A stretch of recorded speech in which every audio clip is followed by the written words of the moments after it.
I don't know what to do with a marriage that's supposed to be eternal, but doesn't have any fire. Welcome back to Sister Wives Twist, where the drama never takes a day off. Let's be honest, I couldn't stop laughing. The meltdown, the dramatic door slam. It was reality TV gold. But wait, are we really expected to feel bad for Robyn? Sympathy? For what, exactly? She didn't lose a husband. She didn't lose a father to her kids. Yet here she is, center stage again, milking the victim role like it's an Olympic event. Remember when Christine perfectly called out Robyn's flair for the dramatic? She wasn't wrong. Robyn disappears off camera only to slam a door like she's taking a final bow after a Broadway sob scene. If you're ranking sympathy points, Robyn's not even in the running. The original wives and their children, they actually lost something. They sacrificed for a dream. Robyn? She's clinging to a role she was never fully invested in. Now here's the kicker. She keeps recycling the same emotional theatrics. The tears, the tantrums, the poor me routine. It's all been done before. And somehow, she's not embarrassed. Seriously, most of us lose sleep over awkward texts. Robyn? She's out here having full-blown televised breakdowns and seems perfectly at peace with it. Let's not pretend this is about heartbreak. This is about damage control. She doesn't want the blame, not from Kody, not from the viewers, not from the other wives. She's stuck in that cry your way out of consequences mode, like a kid who thinks tears are a reset button. Instead of owning up, she doubles down and ends up looking more like a guilty party than a grieving one. Meanwhile, the OG wives, they showed up. They gave it their all. They bought into the family vision, made sacrifices, and put the greater good first. Robyn? She walked in and cashed out. Paid nanny, luxurious home, expenses covered, all funded by a dream built by others. And now she wants to act like she's the one left in ruins? Here's what makes it worse. Every time she's confronted, she plays dumb or explodes like she's the victim of some great injustice. And Kody? He's right behind her, acting like her personal PR team. Robyn did nothing wrong. Classic gaslighting. Meanwhile, it's clear to everyone else, she's not just complicit, she's a full-blown enabler. But don't worry, today we're unpacking all of it. So grab your popcorn, because we're just getting started. Let's dive into the latest chaos with Robyn and Kody and their so-called sacred covenant. Remember when Jen dropped that bomb about Kody admitting he never truly loved the OG wives? Yeah, let's talk about that. When Robyn says she spoke Kody, what she really meant was she already knew he didn't care what the other wives thought. Her whole "I'll speak on their behalf" act, it was just damage control, a clever little maneuver to keep Kody's focus and the benefits all to herself. Spoiler alert, she wasn't some wise interpreter of Kody's feelings. She was his filter, his fixer, his behind-the-scenes handler. While he played confused husband, she played strategist, helping him avoid revealing that he checked out on the other wives long before the cameras caught on. Let's face it, Kody and Robyn aren't just out of touch, they're master manipulators wrapped in a cloud of delusion. And Robyn? She didn't just benefit from the downfall of the family structure. She helped orchestrate it. I mean, who vows forever while mentally planning an exit the moment love gets inconvenient? That's like planning your wedding and divorce on the same day. Who does that? The original three wives wanted to believe in Robyn. They tried. Even Meri, who held out longer than most, eventually admitted that trusting Robyn was a dead end. And here's where it gets really dark. Every time Robyn sensed Kody being affectionate, playful, or just remotely happy with one of the other wives, or even their kids, she made his life miserable. For weeks, she weaponized jealousy to slowly isolate him, sabotaging any real connection he had outside of their bubble. One moment stands out, and if you've seen it, you know exactly what I'm talking about. The surgery episode. That's where it all clicked for me. That was when I knew Robyn and Kody weren't just a mess. They were the mess. Watching Kody contort himself with excuses to justify not being there for his daughter during a major surgery, and even mocking her pain, was next level gaslighting. And what was Robyn doing during all this? Crying over how little Solomon could survive without his dad, all while they were breaking their own strict COVID rules. For the nanny, the hypocrisy practically leapt off the screen. You already know how the rehash would play out. Robyn with her signature deer in headlights look, swearing she had nothing to do with Kody's actions. Kody blames COVID, throws in a bitter comment about Christine, and maybe mutters something vague about doing better. Enter Robyn again, tearfully defending Kody. You were just trying to protect everyone. Cue sobbing. Kody shrugs. Scene over. And Isabel? Not even mentioned. Imagine that. A daughter goes into surgery without her father by her side, while he shows up smiling for someone else's wedding like he's father of the year. That's not just tone deaf, it's unforgivable. Where was Robyn's loyalty to the family she claims to love so much? This was her moment to step up. Instead, she let a man lounge comfortably in her house while his daughter suffered without him. And no one's holding them accountable? He skips out on something so major and then has the audacity to trash Christine on national TV? It's infuriating. But if you thought that was wild, let's talk about that gift. The one Robyn gave Kody, a so-called family memory that edited out Christine's kids and swapped in her own. Let that sink in. I physically cringed watching that scene. Her little speech beforehand, I could barely get through it without secondhand embarrassment. What was supposed to be a sentimental gesture felt like a psychological thriller plotline. Like, is this a Lifetime movie villain origin story? Picture it. The new wife slowly erasing the man's past life, one family photo at a time. One morning, he wakes up and there's no trace of his other children. Kids, she says sweetly, you must have dreamed that, dear. If this were happening in real life, you'd tell your friend to change her locks and install cameras. That kind of behavior isn't just weird, it's chilling. Let's be clear, if Robyn truly wanted a big family portrait, she would have included everyone, all the kids, all the wives. But she didn't. She made sure the picture matched her version of reality, the one where she's the center and Christine's children don't exist. Logan's reaction said it all. He couldn't believe what he was seeing. And poor Isabel. Her face showed real pain. That moment went from awkward to absolutely heartbreaking. There was no kindness behind it. It wasn't a tribute. It was an erasure. From the beginning, Robyn seemed to have a game plan.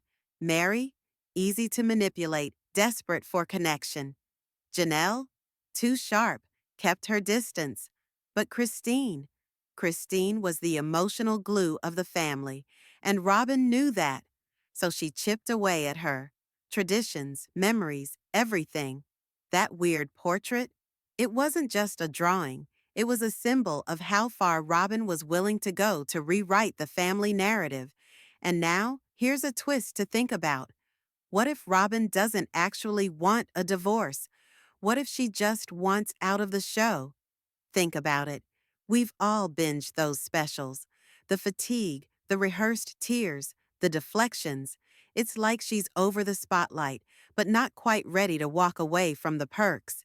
This doesn't feel like your average marriage unraveling. No, this feels more like Robyn is just done. Done with the cameras, the commentary, the world watching and judging every move she and Kody make. Remember Christine's wedding weekend?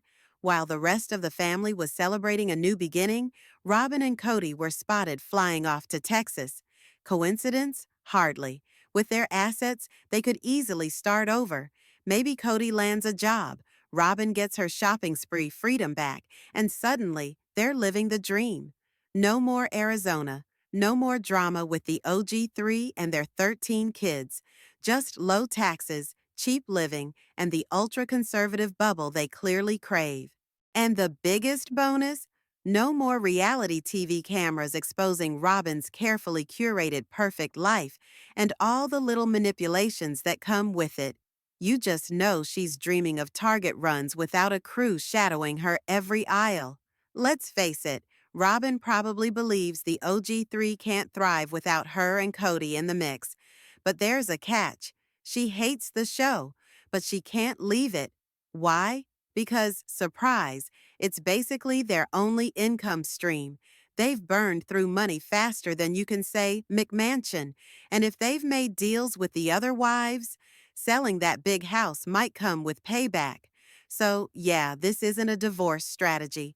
This is Robyn quietly planning her escape from the TV circus, Texas style. And while we're here, let's talk about Janelle. She's always saying Kody was a great dad, but every time she praises him, I picture teenage Logan up before sunrise, cooking breakfast for his siblings, holding the whole household together. And where was Kody? Nowhere to be seen. The truth is, Logan parented more than Kody ever did. Based on what we've seen, Kody's interactions with his kids always felt awkward, like a guy trying too hard because he wasn't around enough to begin with. And yet, people still give him the good dad badge because, wait for it, he liked having babies around.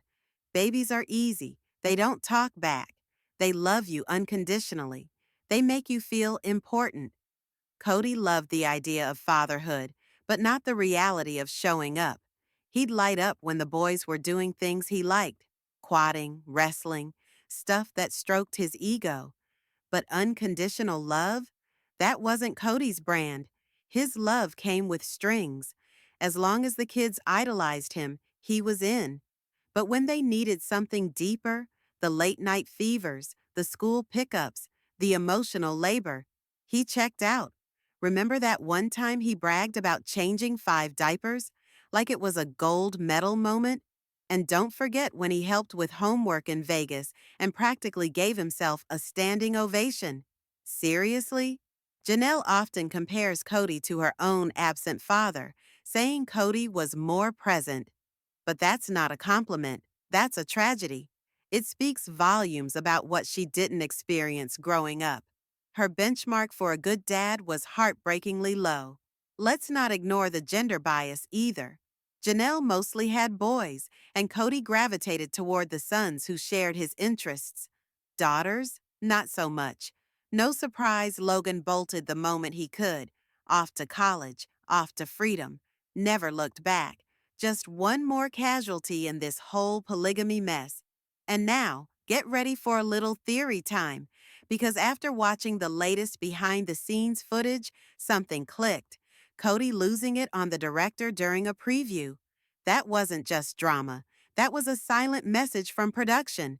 This guy is impossible to work with. Think about it. Why don't we get deeper questions during the tell-alls? Why does the juicy stuff, like Gabe crying or even Suki pressing Kody, never make the cut? Simple. Production is throwing up their hands. They're like, we're trying, but this dude, he's a walking PR nightmare. It's like watching someone try to direct a wild boar in a tuxedo. Entertaining? Yes. Productive? Not even close. All right, hear me out. Production has been screaming at us for seasons, not just through what they show, but through what they don't. Remember the violins playing when Robyn had COVID? That soft focus pity party soundtrack while the rest of the family got interrogated? Or how the tough questions suddenly got real quiet when it came to Robyn? That wasn't a fluke. That was a message. TLC's been playing the long game, giving us glimpses of just how toxic Kody really is behind the scenes. Now that most of the OG wives are gone, they don't have to sugarcoat a thing. Suki can ask the tough questions, sure, but Kody's still Kody, the self-declared king of superiority complexes, gaslighting, and weaponized tantrums. He'll lie, talk over everyone, storm off in a rage about something random like a kidney, and throw such a dramatic fit you forget what the actual topic was. Meanwhile, Robyn's in the corner, crying again, brows moving in ways that deserve their own spin-off. Eyebrow Theater, The Robyn Chronicles. Let's be real. Production's new strategy is less is more. And honestly, I'm here for it because the silence is screaming. And don't think we haven't noticed how Robyn's long-forgotten personality test sits collecting dust while her real personality has been front and center for the past 6 months. Tantrums, manipulation, her kids running wild, Kody acting like a spoiled reality diva every episode. The off-camera chaos is on camera now, and for the first time, we're getting a brutally honest look at this dysfunctional empire.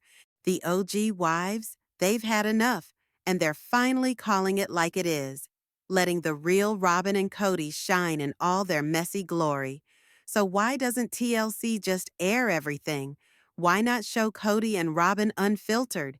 It's not like Kody's suing anyone, and David Preston's tell-all? Still MIA.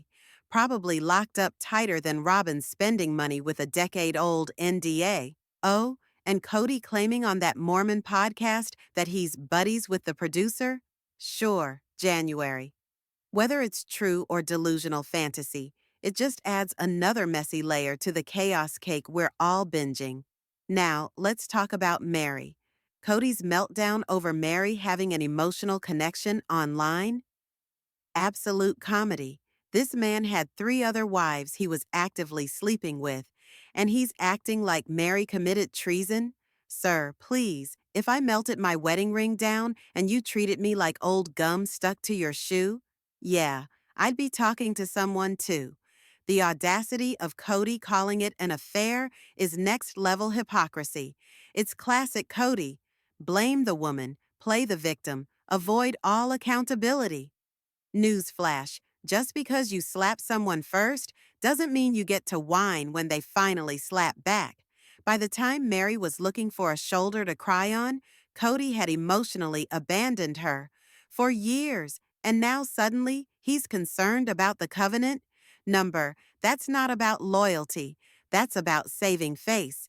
If Meri broke the covenant, then Kody gets to walk away clean. If he broke it first, that makes him the unrighteous one. And in their little afterlife fantasy, that's a big, big deal. That's why Robyn obsesses over it. It's not just about their marriage, it's about their spot on a personal planet in the next life. Seriously, you can't make this stuff up. Oh, and by the way, let's not forget who introduced Meri to the catfish in the first place. Robyn's friend. Meri didn't go looking for this chaos. It found her. Big difference. Let me know what you think in the comments. I want to hear it all. The takes, the theories, the unfiltered truth. Don't forget to hit that like button, subscribe for more breakdowns like this, and as always, thank you for being here. Take care and much love to you all.